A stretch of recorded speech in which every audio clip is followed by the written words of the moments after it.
Hello, welcome to Ken studies. CAPF AC 2020 में जो भी दे रहे हैं या 2021 में दे रहे हैं, आप प्रीवियस ईयर पेपर आपके लिए जानना बहुत जरूरी है। आप किसी भी टाइम किसी भी एग्जाम को दे रहे हैं, प्रीवियस ईयर पेपर जो है वो बेस्ट वे है कि उस एग्जाम को प्रॉपर समझने के लिए। तो ये आपको एटलीस्ट और कुछ टाइम आप देखोगे, प्रॉपर तरीका से एनालाइज करो 10 इयर्स का, तो कुछ क्वेश्चंस से आपके उससे मिल भी जाते हैं। तो हम ऑलरेडी 2019, 2018, 2017, 2016 ये 4 इयर्स का हम कर चुके हैं। अब हम 2015 का पेपर 1 का पार्ट 1 कर रहे हैं। देखो, हम ये करते हैं कि हर ईयर का जो पेपर 1 है उसको 6 पार्ट में करते हैं। यानी 5 पार्ट में 20 क्वेश्चन, 6 एक पार्ट जो है उसमें 25 क्वेश्चन रहेगा। तो उस अनुसार हम धीरे धीरे करके कर रहे हैं। 2019 से हम चल रहे हैं, 2015 में अब इंटर कर चुके हैं हम। 2012 तक बोले हैं आपको, तो 2012 तक आपको एग्जाम से पहले यानी 2020 के एग्जाम से पहले करवा लेंगे। अब जो 2021 के हो तो वो उस चीज को इसको देखो प्रॉपर तरीका से। आपके लिए जो 2020 के लिए हैं उनके लिए और अच्छा है चीजों को समझने के लिए। देखो, जो 2020 में एपीआर हो रहे हैं, तो जो पहला 2 टेस्ट है सीएपीएफएसी का 2020 के लिए, जो तो उसमें पहला 2 टेस्ट जो है वो फ्री है। आप एटलीस्ट उसको ट्राई करें, देखें, चेक करें। इसमें फर्स्ट क्वेश्चन देखो, तो the setting up of inter-state council in 1990 was meant to। तो देखो, जो आपका सेंटर स्टेट काउंसिल है वो आपका 1999 में, सॉरी 1919 में ये आपका प्रेसिडेंशियल ऑर्डर से, ठीक है, राष्ट्रपति के आदेश से, ये जो राष्ट्रपति का आदेश था वो आपका 28 मई और 1990 को, ये जो आपका बना था सरकारिया कमीशन के रिकमेंडेशन पे। आरएस सरकारिया जो कमीशन बना था, सरकारिया कमीशन जो सेंटर स्टेट रिलेशंस के लिए बना था। तो इंटर स्टेट काउंसिल जो है आर्टिकल 263, ठीक है, आर्टिकल आपका जो है कॉन्स्टिट्यूशन का आर्टिकल 263। देखो, इस वे में यदि आप चीजों को देखोगे कि अच्छा ये जो आपका है किस कमिटी, तो सरकारिया कमेटी के रिकमेंडेशंस पे बना था। किस आर्टिकल के अंतर्गत आता है, तो आर्टिकल 263 के अंतर्गत आता है। ये कैसे बना था, तो प्रेसिडेंशियल ऑर्डर से। कब एग्जिस्टेंस में आया, तो ये प्रेसिडेंशियल ऑर्डर इसके, और ये 28 मई 1990 को ही एग्जिस्टेंस में आया। तो इसका जो क्या था, इसका substitute the national development council. No, national development council was totally different thing. National development council जो है प्लानिंग कमीशन, जो एक इरस्टवाइल प्लानिंग कमीशन जो आज नीति आयोग है, उसके जगह प्लानिंग कमीशन पहले हुआ करता था। तो प्लानिंग कमीशन के जो भी रिकमेंडेशंस होते थे, तो इनका फाइनल जो अप्रूवल एनडीसी ही करता था। तो एनडीसी उसके बहुत पहले से चल रहा था, तो फर्स्ट स्टेटमेंट गलत हो गया एटलीस्ट। अब देखो, strengthen the federal provision of the constitution. हाँ, ये आंसर सही है। देखो, फेडरल सिस्टम का मतलब हमारे यहाँ जो क्या है, गवर्नमेंट जो है इनिशियली 2 स्टेज पे था, सेंटर लेवल पे, स्टेट लेवल पे। आज 3rd टायर भी हो गया है। इनिशियली बलवंत राय जी मेहता के कमेटी के रिकमेंडेशंस पे उसको लाया गया था, लेकिन तब जो है कॉन्स्टिट्यूशन में प्रॉपर उसे प्लेस नहीं दिया गया था। फिर देखो, 73rd और 74th कॉन्स्टिट्यूशनल अमेंडमेंट के तहत जो लोकल सेल्फ गवर्नमेंट है, यानी 3rd टायर ऑफ गवर्नमेंट भी आ गया। तो यह strengthen federal provisions of the constitution, सही है। तो यही आंसर आपका हो जाएगा। अब सी भी देख लेते हैं। B an institutional interference between the judiciary and government. No, provide membership to local customary bodies. No, ये आपका लोकल कस्टमरी बॉडी जो मेनली है, जो नॉर्थ ईस्टर्न स्टेट्स के लिए ये ज्यादा इंपॉर्टेंट है, ट्राइबल्स ग्रुप के लिए। तो इसका आपका आंसर बी हो जाएगा। नेक्स्ट है, which one of the following is not a central paramilitary force under the Ministry of Home Affairs। देखो, एक चीज है, इन स्ट्रिक्ट टर्म में अब देखा जाए तो ये भी आपका सेंट्रल पैरामिलिट्री फोर्स ये भी नहीं है, ये भी नहीं है, एक तरह से ये भी नहीं। लेकिन जो आप देखोगे, यदि मैंने अभी हाल में एक क्वेश्चन जो एमसीक्यू मॉर्निंग वाले में, उसमें हमने बताया था आपको ना कि जो बॉर्डर सिक्योरिटी फोर्स बीएसएफ है, तो वो अपने वेबसाइट पे ये लिखता है कि ये जो है पैरामिलिट्री फोर्स है। लेकिन यदि स्ट्रिक्ट सेंस के डेफिनेशन में देखो, तो ये आपका जो है सेंट्रल सीआईएसएफ, सीआरपीएफ और बीएसएफ, ये actually central arm police force है। लेकिन पैरामिलिट्री और सेंट्रल आर्म पुलिस फोर्स को इक्विवेलेंट यूज किया जाता है। तो आपका इसमें हो जाएगा लद्दाख स्कॉट नहीं है, तो यानी आपका आंसर सी हो जाएगा। ठीक है, तो ये तीनों आपके जो हैं ए, बी और डी, ये आपके सेंट्रल होम मिनिस्ट्री के अंतर्गत, एमएचए के अंतर्गत आती है, और ये अभी सेंट्रल आर्म पुलिस फोर्सेस इसे कहते हैं। नेक्स्ट आपका है कि the following item consist of two statements, statement one and statement two, examine the these two statements carefully and select the correct answer using the code given below। जो code ये दिए हुए हैं ABCD, इसके में से आपको चुनना है। तो देखो ये एज यूजुअल है कि पहला में ए में क्या नॉर्मली देखो, लेकिन एग्जाम में आपको प्रॉपर तरीका से, ये यूजुअल है लेकिन आपको फिर भी पढ़ना है। Both the statements are individually true and statement 2 is the correct explanation of statement 1। both the statements are individually true but sorry सितंबर ये हो गया, सॉरी इसको ये कर लेना स्टेटमेंट, ठीक है, स्टेटमेंट, ठीक है। तो स्टेटमेंट जो आपका 2 है, वो स्टेटमेंट 2 आपका वो करेक्ट आपका एक्सप्लेनेशन नहीं है, ठीक है। Statement 1 is true but statement 2 is false, ठीक है। तो ये आपका सी में, और statement 1 is false but statement 2 is true. तो देखो, India share of world manufacturing output steadily declined during the 19th and 20th century. हाँ ठीक है, देखो इंडिया का यदि इनिशियली प्री ब्रिटिश ईरा में देखो, तो प्री ब्रिटिश ईरा में हम ग्लोबल आउटपुट का ऑलमोस्ट 20%, 17, 18, 20% के आसपास कंट्रीब्यूट करते थे। लेकिन जब ब्रिटिश आए तो कहीं ना कहीं हमारा जो इंडस्ट्री डिक्लाइन करता गया, और जो ब्रिटेन का था वो इंडस्ट्री उनका राइज करता गया। तो फर्स्ट स्टेटमेंट आपका सही है। नेक्स्ट है, there was no absolute decline in production in India during the colonial rule. In fact ये डिक्लाइन हुआ, एब्सोल्यूट में भी डिक्लाइन हुआ। तो आपका स्टेटमेंट 2 गलत हो गया, स्टेटमेंट 1 सही है लेकिन स्टेटमेंट 2 गलत हो गया। तो आपका आंसर क्या हो जाएगा? सी हो जाएगा। आपका statement 1 is true but statement 2 is false. Next है, the Controller and Auditor General of India can be removed from office only by, देखो सीएजी जो है, सीएजी हमारा जो भी अकाउंट है एक तरह से उसका वॉचडॉग है, वॉचडॉग। तो इनफैक्ट बी आर अम्बेडकर ने कहा था कि ये one of the most important aspect आपका जो कॉन्स्टिट्यूशनल बॉडी है। तो इसका जो है आर्टिकल 149 से 151 तक इसका प्रोविजन है। तो इनका अपॉइंटमेंट जो होता है वो प्रेसिडेंट के द्वारा होता है। तो अपॉइंटमेंट प्रेसिडेंट के द्वारा होता है तो हटाएंगे भी प्रेसिडेंट ही। लेकिन देखो अब इसमें प्रेसिडेंट हटाएंगे लेकिन आपके पास कई इसमें विकल्प है। देखो, chief justice of supreme court ये आपका खत्म हो गया। अब है president on the advice of the union cabinet, ये भी आपका नहीं होगा। President of India after the address in both houses of the parliament, ये स्टेटमेंट सही है। President on the advice of chief justice of India ये गलत।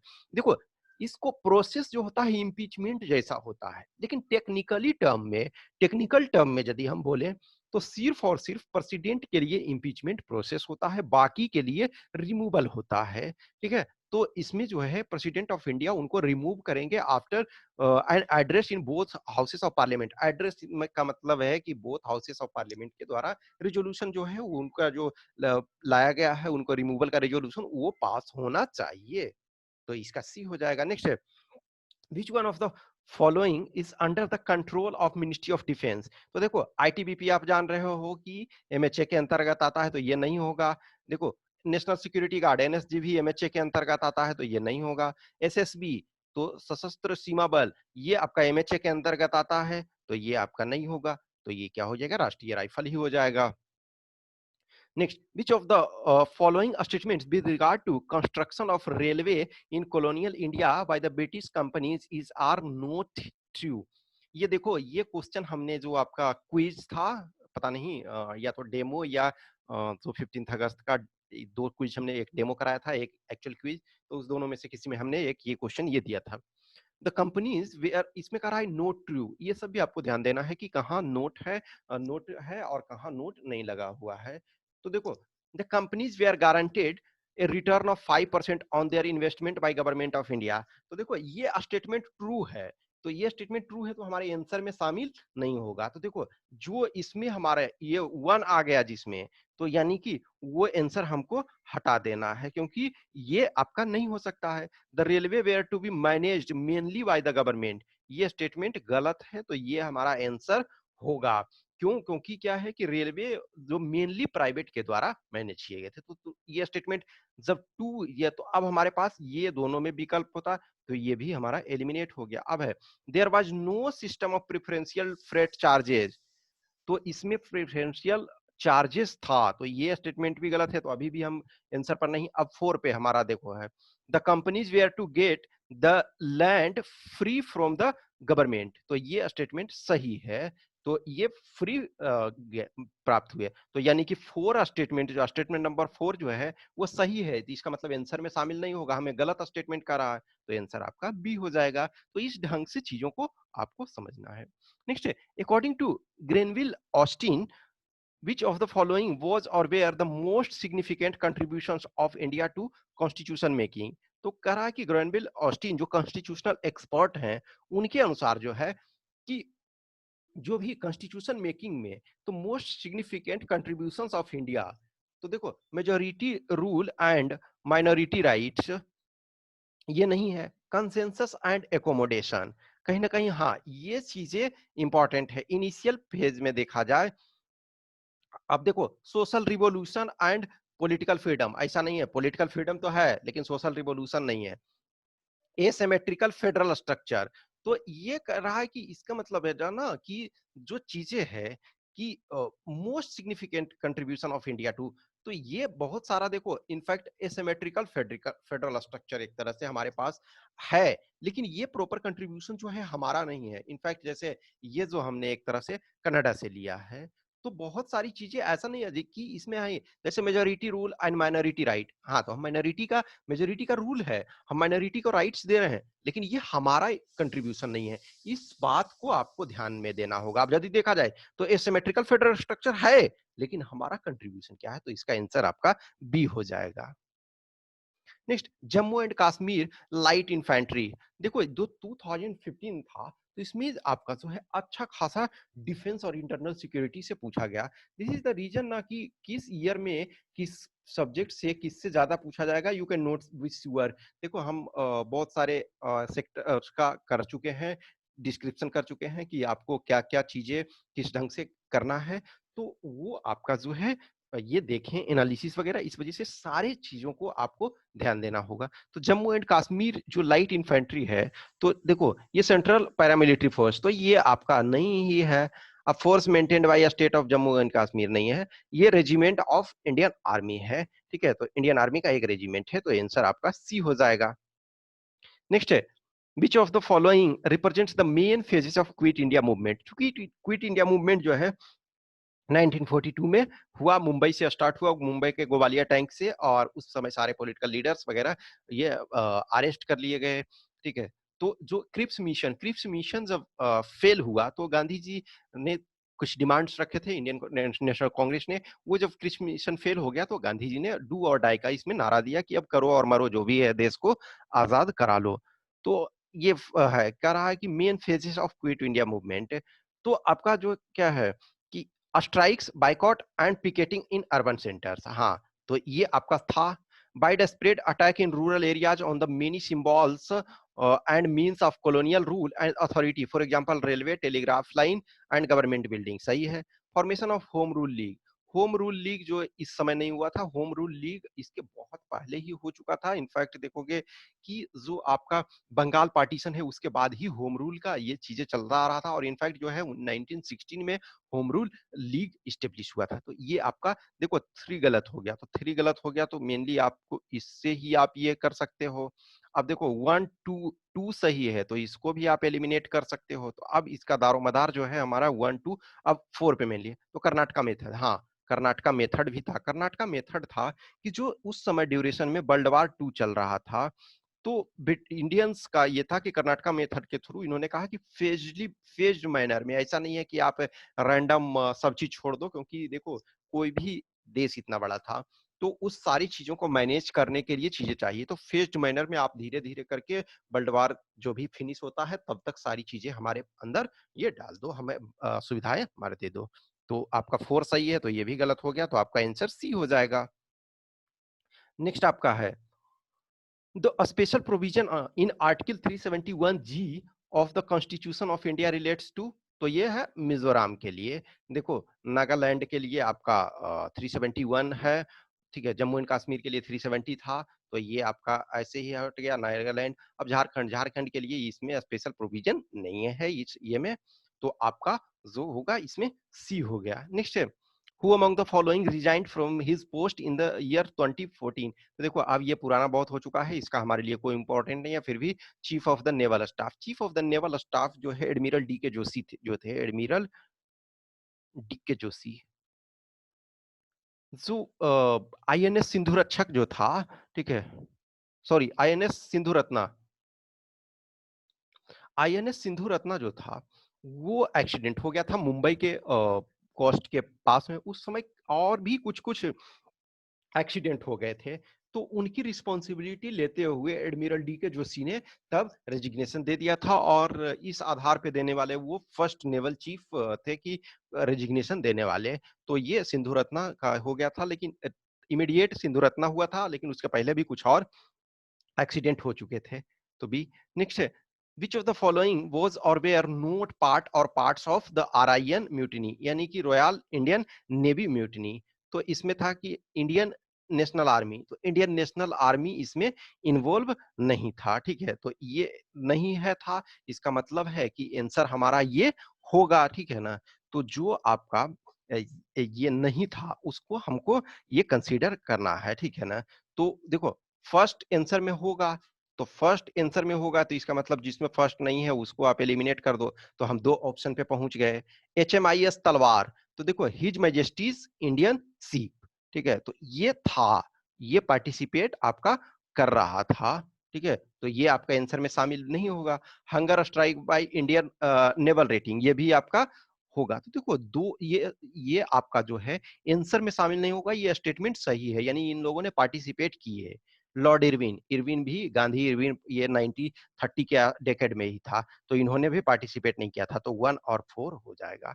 देखो कहीं ना कहीं जो है आप इस प्रॉपर तरीका से चलो, जैसे जस्ट आप फर्स्ट पे यदि आ गए तो आपका दो ऑप्शन एलिमिनेट हो गए। इस ढंग से आपको एलिमिनेट करते हुए ये बेस्ट वे है। और कहीं भी 50-50 पर सब जब आ जाते हो तो ट्राई करो कि आप इंटेलिजेंट गेस के थ्रू आप रिस्क ले सकते हो, उसके बाद भी प्रोबेबिलिटी लगाओगे तो पॉजिटिव में ही आ पाओगे। तो इसका 12 का आपका सी हो जाएगा। 1 और 4 यानी इंडियन नेशनल आर्मी और लॉर्ड इरविन, इन लोगों ने पार्टिसिपेट नहीं किया था। देखो कोई कहीं से भी कुछ भी आपको ये हो, यदि 4 आपको पता, अच्छा lord Irwin, Gandhi Irwin pact हुआ था तो उसमें ये, क्योंकि ये आपका जो है 1945-46 के ड्यूरेशन का ये घटना है, ठीक है। तो अब ये इस समय इरविन नहीं थे, तो यदि आपका 4 नहीं था, इसका मतलब है कि अब देखो उस अनुसार की 4 गलत है आपका, ठीक है ना। तो 4 गलत है, तो इसका मतलब है कि आप एलिमिनेट इसको कर सकते थे, तो उस ढंग से आपको एलिमिनेशन राउंड वगैरह से ये कर सकते हो, ठीक है। Next, the locus standi rule to move the court was liberalised by the case of, तो ये SP Gupta versus union of India. Locus standi का मतलब होता है कि जिसने केस किया है, प्लेंटिफ था, तो उसके रूल्स को, अब अदरवाइज होता था कि right to bring on action, और कोर्ट में यदि कुछ चीज लाना है तो उसके लिए बहुत सारे कॉम्प्लिकेशन थे। इनफैक्ट देखो धीरे धीरे चीजों को लिबरलाइज किया गया, और आज के डेट में PIL इनफैक्ट चीजें चल रही है। इनफैक्ट सुओ मोटो भी एक्शन लिया जा रहा है, तो धीरे धीरे करके जो कोर्ट में जाने का प्रोविजन था उसके लिबरलाइज किया गया। तो ये SP Gupta versus union of India case में लोकस स्टैंडाई का रूल लिबरलाइज किया गया। Next, who heads the defence acquisition council, ये क्वेश्चन हम ऑलरेडी कई बार डिस्कस भी कर चुके हैं, तो ये है डिफेंस मिनिस्टर। नेक्स्ट है, बाल गंगाधर तिलक वॉज एसोसिएटेड, ये क्वेश्चन भारी इंपॉर्टेंट और बहुत इंपॉर्टेंट है, क्योंकि बाल गंगाधर तिलक का जो डेथ एनिवर्सरी आपका 1 अगस्त को इनके 100 ईयर्स पूरा हो गए। तो इसमें देखो पूना सार्वजनिक सभा, हाँ इससे ये थे। The age of consent bill, इससे भी थे। गौरक्षणी से नहीं थे। और आत्मीय सभा, देखो ये यदि पता होता ना तो आपको क्लियर हो जाता। आत्मीय सभा जो था ये आपका इनका था, तो राजा राम मोहन राय ने इसको स्टेब्लिश किया था। तो यदि ये आपको पता होता कि राजा राम मोहन राय ने स्टेब्लिश किया, इसमें तिलक जी एसोसिएटेड नहीं थे, तो आपका जो 4 है वो 3 में है, ठीक है। यही चीजें होती है आप प्रीवियस ईयर पेपर की एनालिसिस का इंपॉर्टेंस। तो आपका जब 4 नहीं होगा तो 3 भी नहीं है, तो ये उसका आपका 1 और 2 ओनली हो जाएगा। नेक्स्ट आपका है, the provision under article 350A of the constitution of India relates to. तो देखो ये डायरेक्ट क्वेश्चन है। राइट, ये आपका जो है provision for providing facility for instructions in mother tongue eight primary stage. तो ये क्वेश्चन भी इंपॉर्टेंट इस वजह से है कि अभी राइट टू, ये आपका जो न्यू नेशनल एजुकेशन पॉलिसी 2020 आया है, तो इस वजह से ये इंपॉर्टेंट है, तो सी इसका हो जाएगा। नेक्स्ट है the equivalent rank of commodore in Indian navy.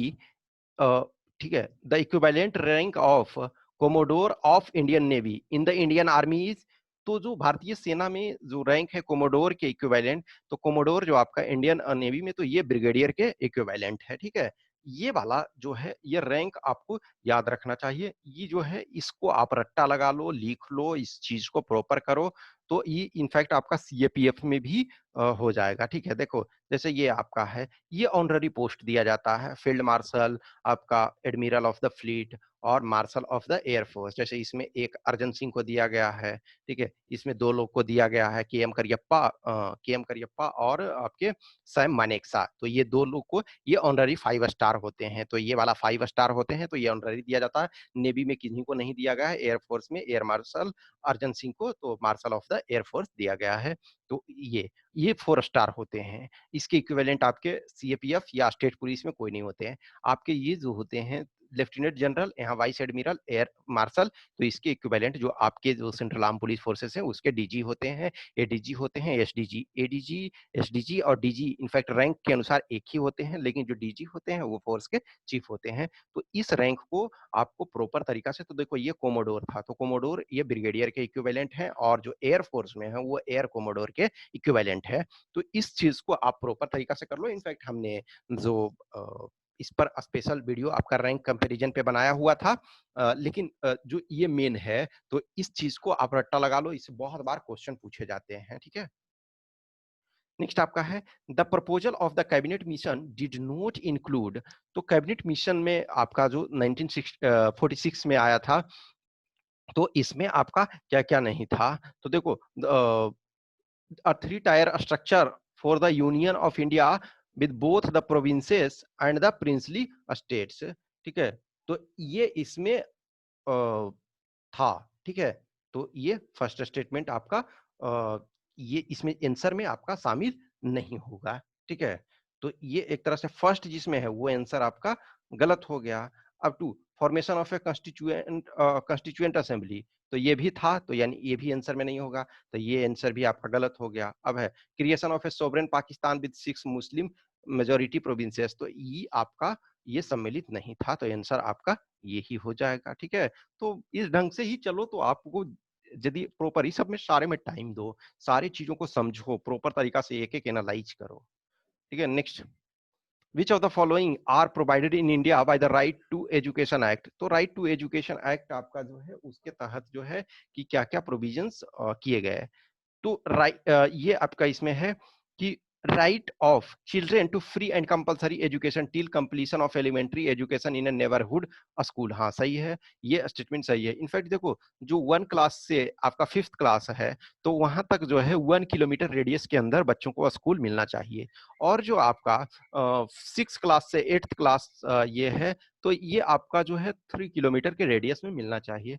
इसी वजह से देखोगे कि जैसे कुछ कुछ बड़े जो गांव हैं, इनफैक्ट जैसे हमारा गांव ही है, तो गांव का लेंथ बहुत बड़ा है, मान के चलो कि ईस्ट से वेस्ट, तो इस वजह से स्कूल और खोले गए हैं कई, इस वजह से कि सारे को एकोमोडेट किया जा सके राइट टू एजुकेशन के तहत कि 1 किलोमीटर के रेडियस में प्राइमरी पे बच्चों को दिया जाए। तो फर्स्ट स्टेटमेंट आपका होगा, तो फर्स्ट स्टेटमेंट होगा, तो आपका सिर्फ अभी सी एलिमिनेट हुआ है। नेक्स्ट है prohibition of deployment of teachers for non-educational works other than decennial census election to local authority like state legislatures, parliament and disaster relief। तो देखो कुछ एक काम को छोड़ करके, ठीक है, जैसे जनगणना जो 10 वर्ष में हो रहा है, इलेक्शन ये और डिजास्टर रिलीफ, इन चीजों को छोड़ करके उन्हें कहीं और काम में नहीं लगाया जाना चाहिए। तो ये स्टेटमेंट भी सही हो गया। तो जब ये स्टेटमेंट सही हो गया, तो आपका ये गलत हो गया। अब आपका एक तरह से जो है तो 1 और 2 सही है, तो अब आपके दारोमदार जो मेनली 4 पे है, क्योंकि 3 तो गलत है।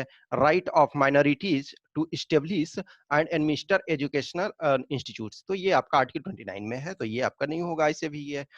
No citizen shall be denied admission into any educational institutions maintained by the state or receiving aid out of state funds on ground only of religion, race, caste, language और any of them। तो ये provisions भी इसमें नहीं है, इसके अंतर्गत इसमें नहीं किया गया है, ठीक है। तो आपका ये भी आपका 4 गलत हो गया, ठीक है ना। तो 4 आपका शामिल नहीं, तो इसमें 1 एंड 2 ओनली हो जाएगा। नेक्स्ट आपका है INS Vikramaditya is the name of, तो आईएनएस विक्रमादित्य जो हमारा है एन एयरक्राफ्ट कैरियर है। एयरक्राफ्ट कैरियर हमारे पास अभी फिलहाल जो ऑपरेशन में है प्रॉपर यही है, और आईएनएस विक्रांत को बनाया जा रहा है। आईएनएस विक्रांत को नया कंस्ट्रक्ट किया जा रहा है एयरक्राफ्ट कैरियर के तौर पे।